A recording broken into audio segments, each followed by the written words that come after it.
It's almost halfway done, and if it weren't for a devastating fire, an East Baltimore Senior Center would be opening before the end of the year. People involved in the project have long moved on from that setback, and now they're looking ahead. ABC 2 News' Katrina Bush with the update for us tonight. Katrina.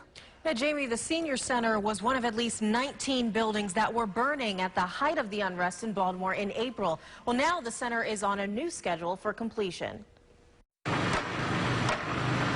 They had to start from the foundation for the second time, but construction crews will only need an extra 4 to 5 months before the Mary Harvin Senior Center is completed and ready for residents. I am totally invigorated with excitement. Pastor Dante Hickman says the community is too. 150 seniors have already signed up through Southern Baptist Church. He anticipates that number will double by the time the East Baltimore building is ready. It took 10 years to get to this point, and that's what it takes when you're developing, but we're in it for the long haul.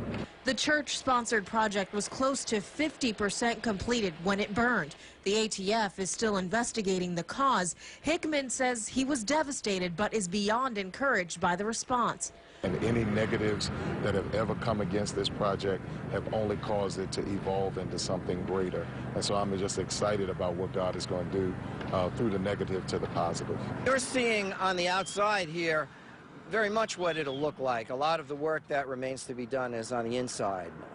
Now, you may remember a week after the thing burned, I stood here with you and said we were committed to rebuilding this building no matter what it took, and we were staying in Baltimore. We were committed to Baltimore. Kevin Bell is the senior vice president of the WODA Group, the developers for this project. Bell says he's happy to see other companies like Rite Aid and CVS doing the same, sticking with Baltimore after similar setbacks. Baltimore's a good place. It's a good place for business. It's a good place to live. And I'm glad to see that a bump in the road is just a bump. You go over a bump and you just keep going.